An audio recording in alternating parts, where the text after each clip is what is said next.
YouTube, how we doing? PPS back. It is time for Pass the Prop. It is our Monday show.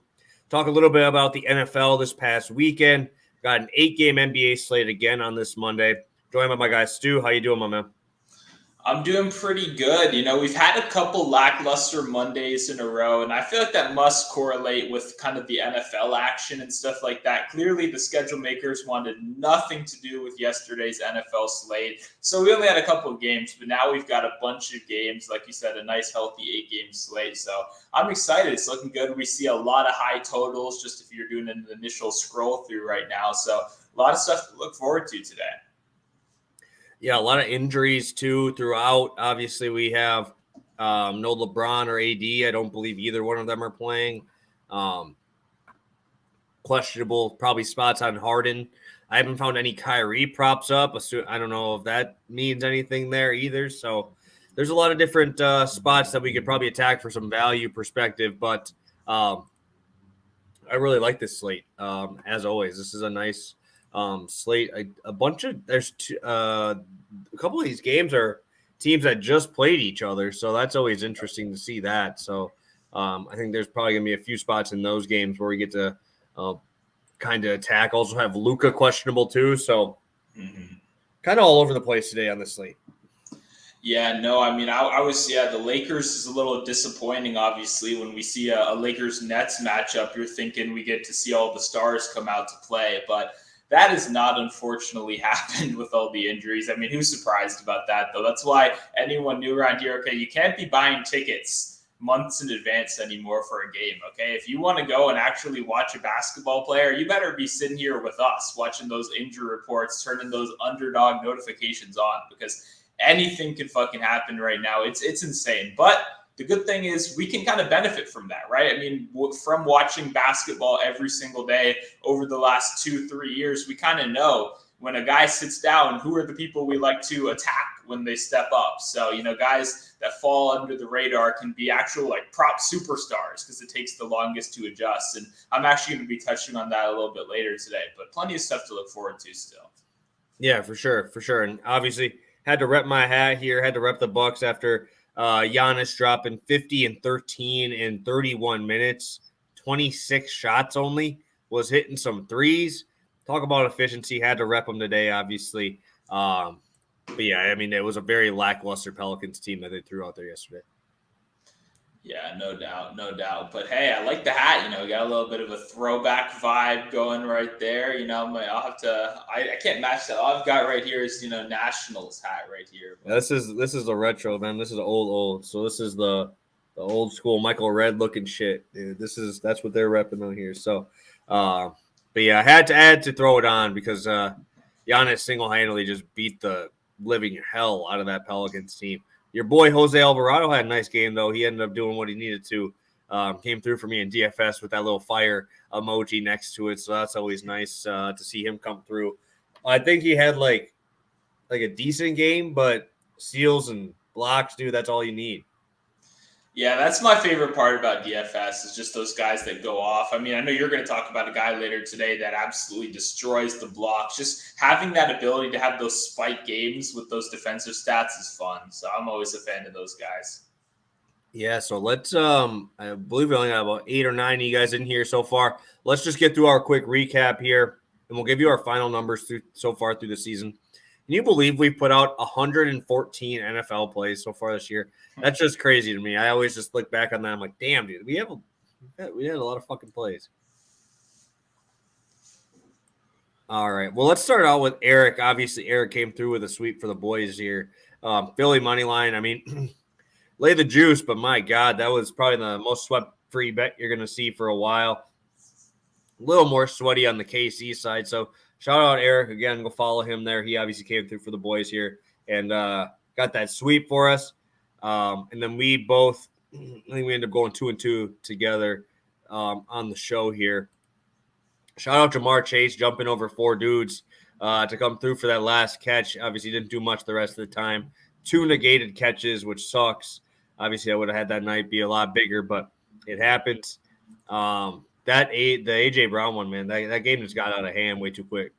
Yeah, and shout out Jalen Hurts too for missing AJ Brown wide open in stride 2 to 3 times during that game. It was already a blowout, so it didn't really affect the game too much, but it did affect my wallet, unfortunately.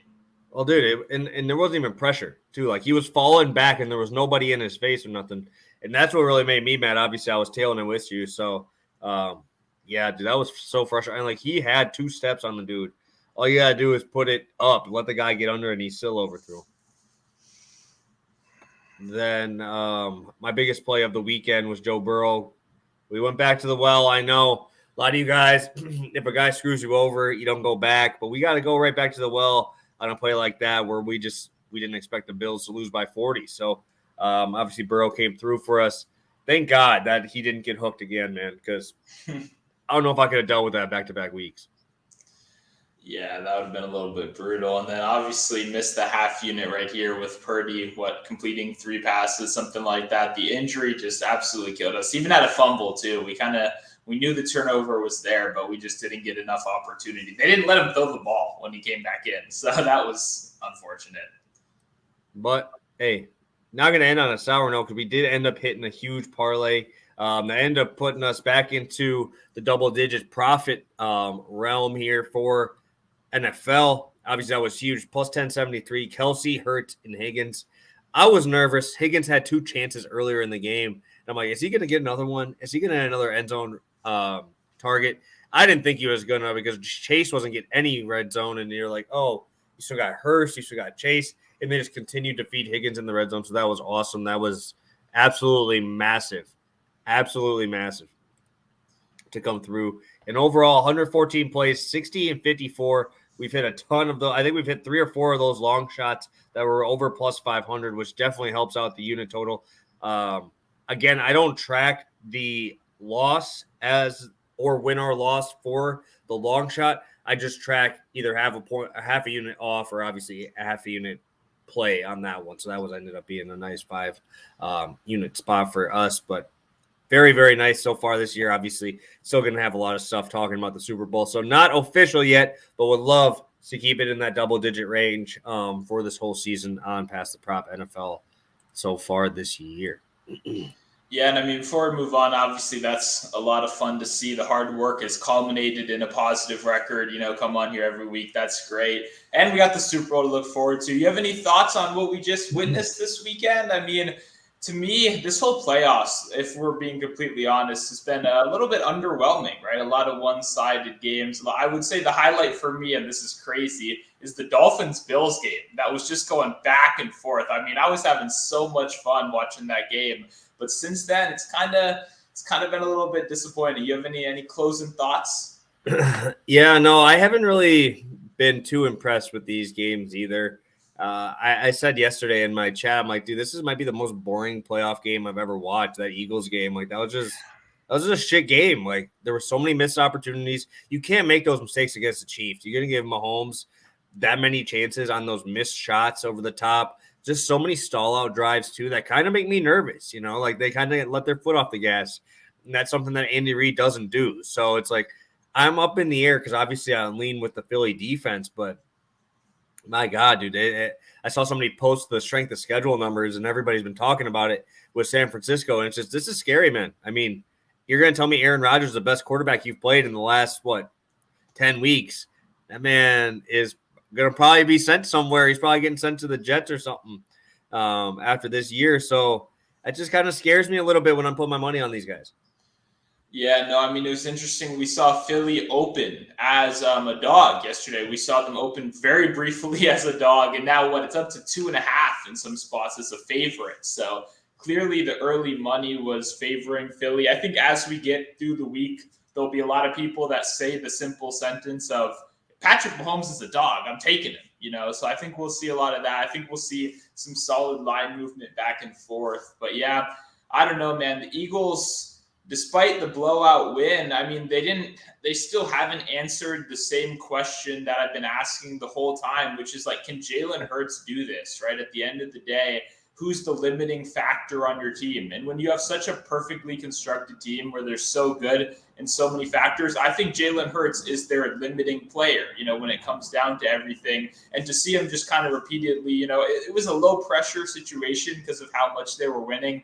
But to miss those downfield throws, even when they were up only 7-0 and really not impress me much as a pocket passer, I still feel like I have no clue. I don't want to – I bet on the Eagles in back-to-back weeks, and I think I'll probably do it again. But it's one of those situations where I don't think we're going to know until we know, until we're in that game. I don't know. Do you have any thoughts on that? Yeah, no, I mean, it's just tough. I'm not even going to pick a side yet. I'll wait. I'll take my time picking that. We got 2 weeks. So, like I said, my girlfriend's a diehard Mahomes fan. That's like the only person she'll actually watch. Hey, so we're watching the Super Bowl at least, right? At least we get to watch it on the big screen out here. But talking about big screens, we'll take our big left turn over to NBA. About 10 minutes in here. We got 15 of you guys.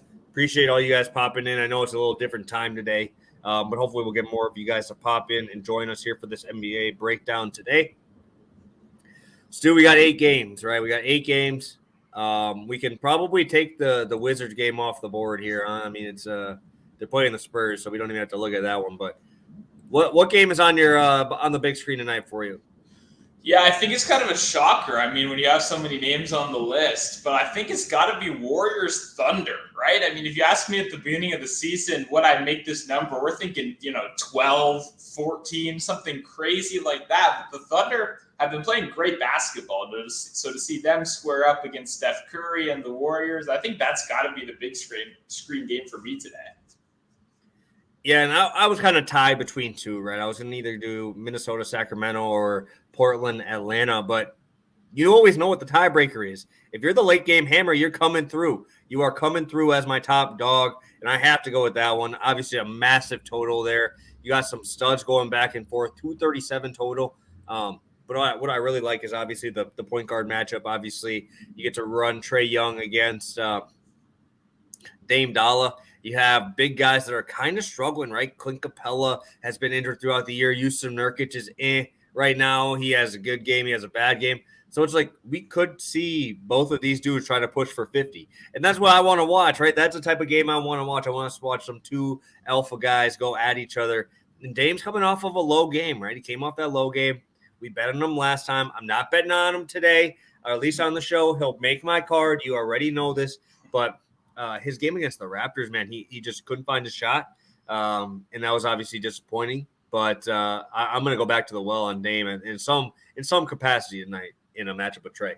Yeah, no, that's always a good one when you get to see who is the worst defender, right? Hey, we know Dame and Trae Young for their offensive game, but those are two of the worst defensive players we have in all of the NBA. So that's always fun when you get that kind of situation where they go against each other. Should mean we get some extra points, some extra possessions. Yeah, it'll be interesting.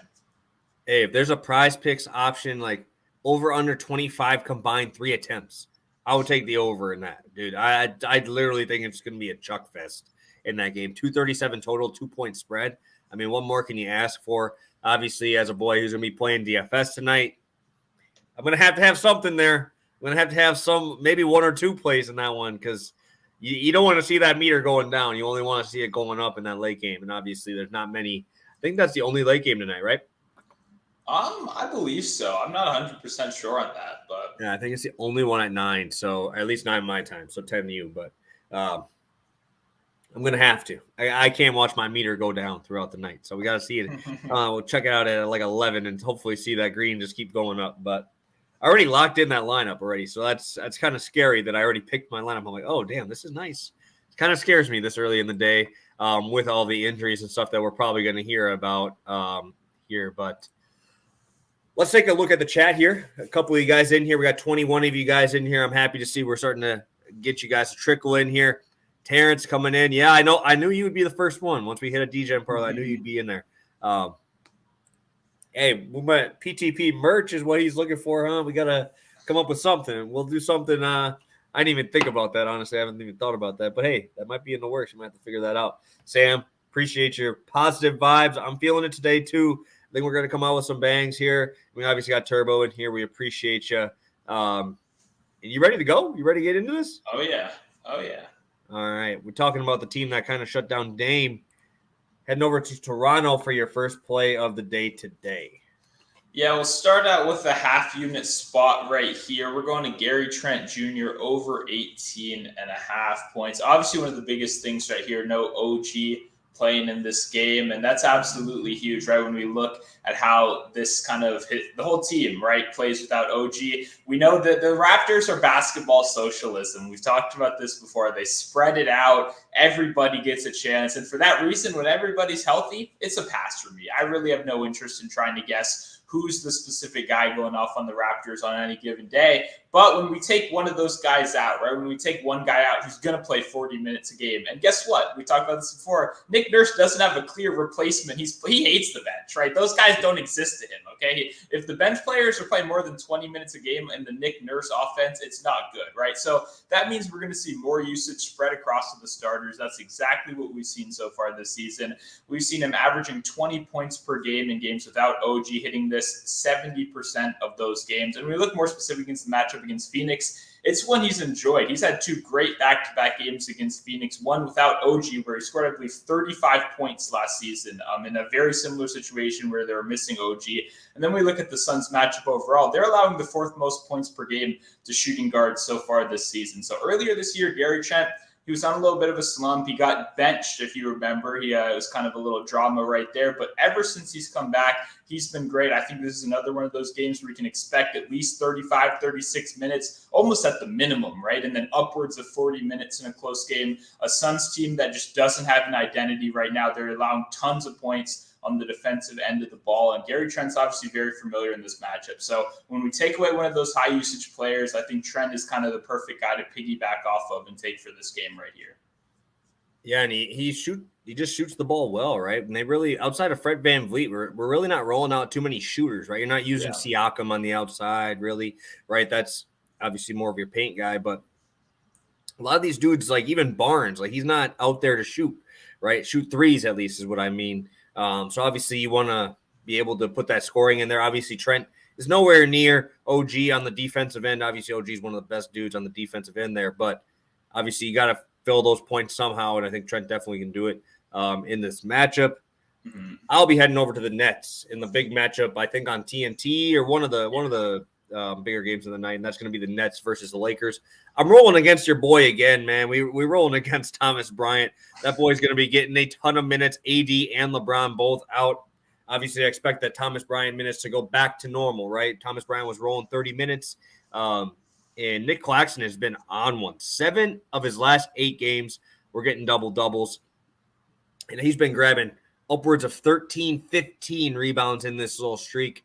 I think we're getting that buy low spot. Tough matchup versus the Knicks, top 5 team in points in the paint, and that's obviously where Nick Claxton's going to be doing a lot of his work. But the Lakers, right, usually you assume a team with Anthony Davis isn't going to be in the bottom 10 of points in the paint. They're number 6. They're 6th worst, and that's because of Thomas Bryant, right? AD's been missing long enough. The Lakers were actually top 10 in this category like the first 3 weeks of the season when AD was healthy and rolling. And that's how bad they are without him, right? That's how bad their paint presence is they move all the way to the bottom 10, and that's only 50% of the games, right? Because they have obviously AD's been missing some time, and he's obviously a very big improvement over Thomas Bryant. And obviously looking at Claxton, again, when we take these double categories, which I love to do, I love to take the double categories. I like to see pop-off games on both. We've seen him score 20 points in 5 of his last 6 games, but we're getting that buy low. Like I said, I love the buy low off the Knicks game. The Knicks are big, man. They're tough. They're tough in the paint, and Claxton is not going on the outside and shooting threes here. So just look at the Lakers overall. Obviously, I talked about points in the paint, but they're bottom 3 in points allowed, rebounds allowed, and defensive rebounds allowed, and they're bottom 6 in offensive rebounds. Obviously, I think that's going to be a really good spot for Claxton on the boards to just wipe it up and obviously come through. Without Kevin Durant, we're seeing him over 33 minutes a game as well, which I think is huge because that's really what his issue was early on in the season. He just didn't know how much he was going to play, and he has now become that number 2 option to Kyrie, which I personally did not expect when KD went down. But love Nick Claxton today. I think that we're going to see a lot of volume up there today as well. 3 of his last 4 games, at least 12 shots, and we're seeing double-digit shot attempts. This dude is just shooting 75% from the floor this month.